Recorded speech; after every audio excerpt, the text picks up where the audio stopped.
I just had when I went through that artificial intelligence session. Now it looks like my body is completely censored. Okay, I don't know. There must be some signals must be sending. Okay. Good afternoon, everybody. See, she sang nice songs and all. I can't sing like that even in bathroom. Okay, let me make it clear. So thank you very much for the organizers, for the institution, Symbiosis, for inviting me to speak on a subject that I'm really, really passionate about. And what I'm going to do with you today is I'll share with you where my inspiration comes from and some of my experiences where that inspiration has led into creating some stories that I'll share with you. Let me begin with a question. Can business save the world?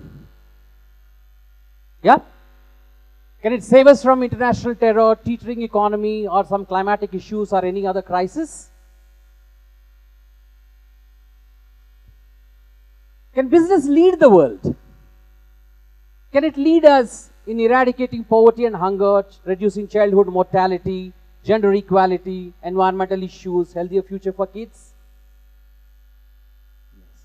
Yes, we can. Okay? Yes, we can. I wasn't the political manager for Barack Obama when he contested elections in 2008, but I'm borrowing a line from his campaign. Yes, we can. I genuinely believe we can do that. How do we do that? How do we do that is by putting humanity back in business through an approach which is fundamental to human existence. Something which is based on how do we improve human lives through the business that we serve people with. Now the great Aristotle called it the whatness. The great German philosopher Friedrich Nietzsche called it the why. Disney called it the magic. Kennedy called it the moon.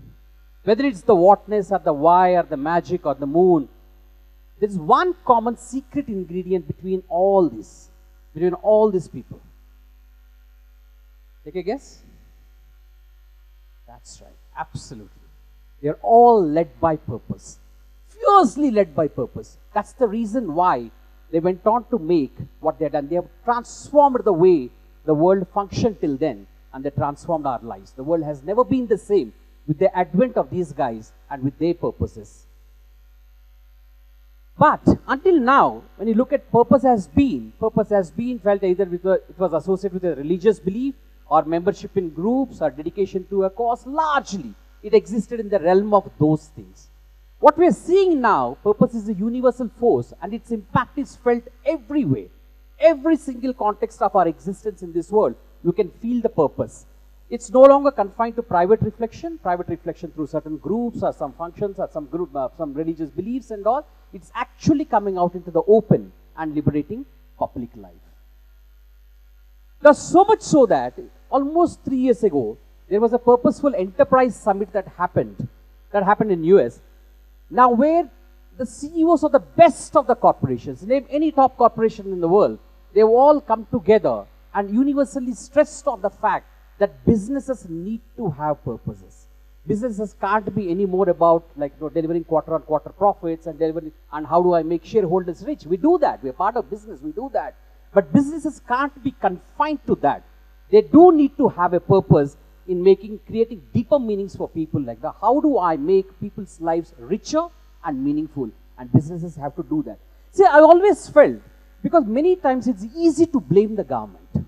We always blame government. Okay? Governments can't do everything. They shouldn't be. Government should be focusing on primary health, primary care, primary things, primary education and all. Let business houses, if I'm using the resources of this world in the cause of business and I'm generating profits for myself, I do have a responsibility to give something back to the society. Because resources are not going to get automatically replenished like that. I'm using them in my cause. And it's not, what I mean by that, it is not CSR, and which is a little sidebar activity kind of thing. It is not. It is part of the business strategy. It's part of my business to redo it. Now, why, what, how? The root cause of all this is, that's what we are facing today. We live in a surplus society. where it has a surplus of similar companies, employing similar people with similar education backgrounds, producing similar ideas, and creating similar products and similar services, the pain of similarity. Everything looks and feels the same. There's absolutely no difference. Once upon a time, we bought bad products because we didn't have an option. Today, I think every product has to be damn good. There are no bad products left in the market. The leader's performance edge has never been so small. Once upon a time, you're a market leader, you're here. The number 2 or number 3, number 4, number 5 are here. Today, there's like number 10 can come and knock off number 1 in no time. That's what we have seen, right? Somebody who didn't own a single car has comes and knocks off everybody out of the business. Now, advantage is pursued by businesses by a whole range of disciplines and activities. We used to do like, I'm a better company because I have better consumer understanding. I'm a better company because I have better distribution channels. I have better communications. I have better service initiatives. This is how we used to do. I've been part of those things. And today, everything has become passive.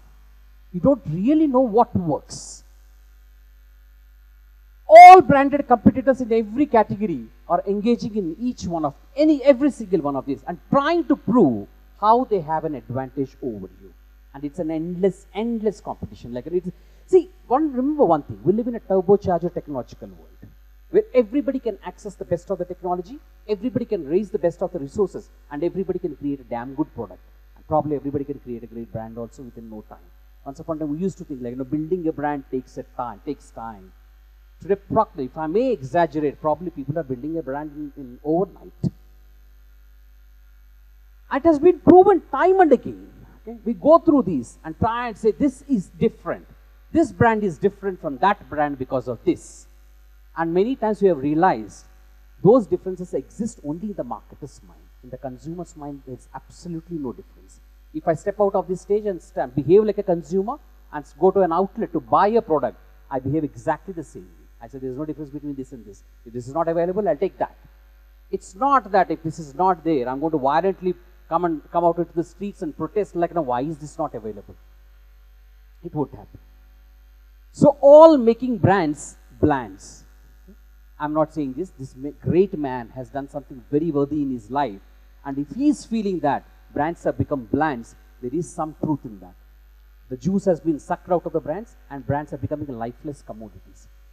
Remember one thing, once upon a time, when we said the brand, the idea of a brand, because it's brand, so it's different. And if there is no difference between one brand and the other, it's a nightmare for classical marketing. So to come out of the rut, brands must evolve. Everything is an evolutionary process. Just as we have evolved as human beings, we continue to evolve, brands also have to evolve. They can't be the same as when they were invented. The theory of brand management was invented 70, 80 years ago. It has to keep evolving. So what we did was, throughout time, brands have continued to reflect and sometimes even inspire the evolution of humanity. That's how the best of the brands stayed relevant. Take a brand like Coca-Cola. It made sense to our forefathers 100 years ago, and it continues to make sense to us. Probably it will continue to make sense for the next few generations. Some of them stayed relevant by leading the evolution of humanity. They showed us ideas, they showed us thoughts to organize our lives. Now let me show you a quick plotting what we have done in the last 50 odd years in our culture. And it's pretty much the same globally also, 1 or 2 years here and there. When I look at 1960s, okay, relatively young country, 10 years post-independence, the dominant value of society was affiliation.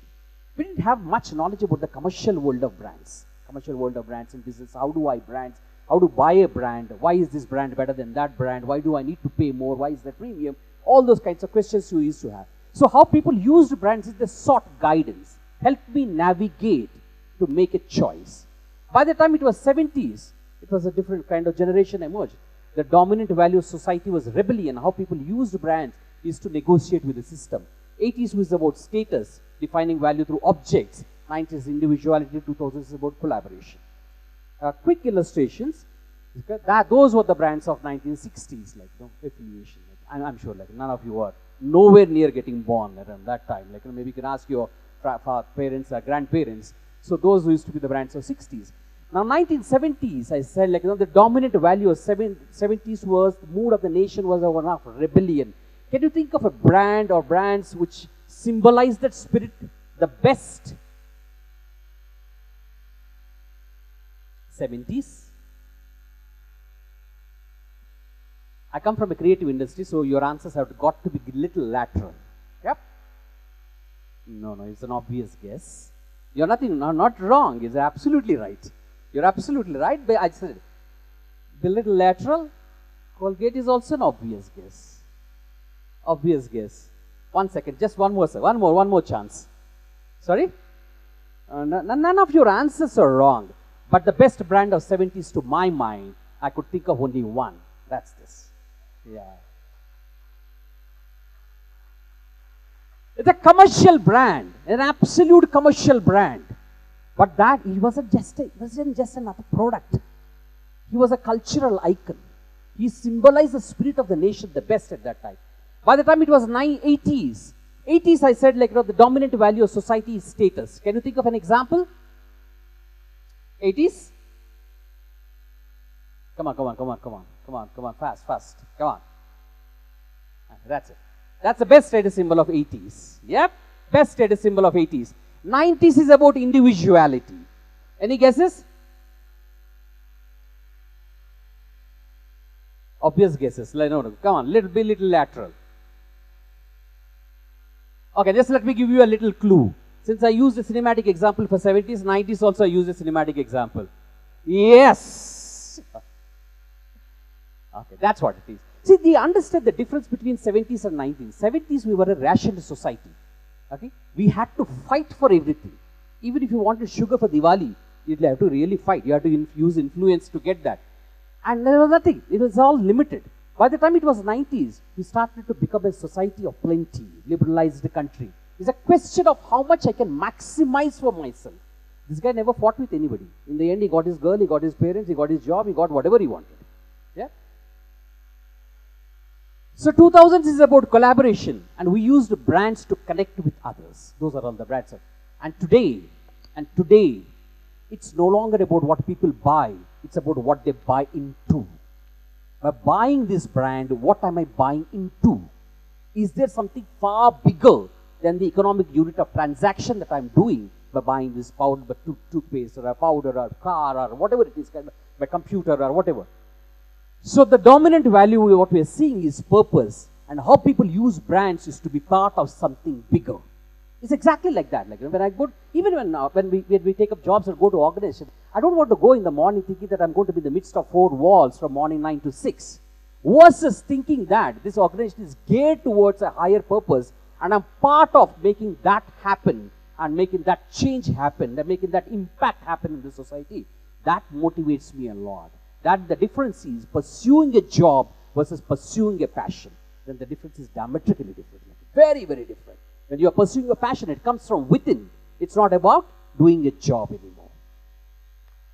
So I'll just quickly share. This is how typically a brand's journey starts. You start as unknown, then you get known for good functional things. Then you get known for things that are different in the category. And what we're seeing is, like, most of the brands are getting trapped there. And they're going round and round. And that's what I call the differentiation trap. And there's nothing. It's an endless game in a world led by technology. You can't try and do anything. Instead, and then when you get caught in that, you start fighting on the R factor. Bigger, bolder, brighter, cheaper. It's an endless game. I can say I'm 30% cheaper. So tomorrow somebody comes and says I'm 32% cheaper. The game is gone. What I'm saying is, get out of that. Instead of doing that, get out of the differentiation trap and get known for things that I believe in. This is what I believe in. And that belief is what we call it a brand purpose or a point of view. And brands we have seen here becoming conversation leaders. When you find yourself there, that's where it is. It's based on a purpose. It's not based on a proposition. I'm not trying to prove I'm better than somebody else, but this is what it is. And my definition is, it's brand purpose or a point of view is a declaration of what it believes in and why it behaves as it does.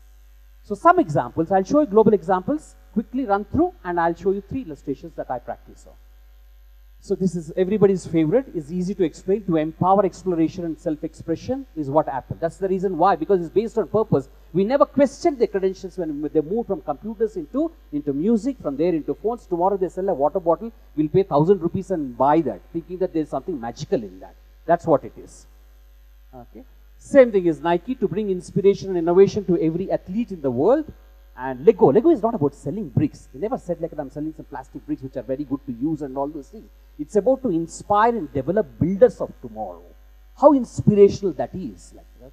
And Red Bull to give wings to people and ideas, like, you know, great. LinkedIn was born out of a purpose to create economic opportunities for every member of the global workforce. FedEx is to deliver peace of mind to everyday interactions. IKEA is to make everyday living brighter through design. And this is beautiful. A ball bearings company, don't even think of it. Reduce friction to move the world forward. How beautiful it is. I can see my business, yet it is beyond the business. And Evernote, if any of you use, to help people remember the things that matter. And TED, this forum TED is not a proposition. It's not a proposition trying to prove how this forum is better than somebody else, some other forum. It's about to spread ideas.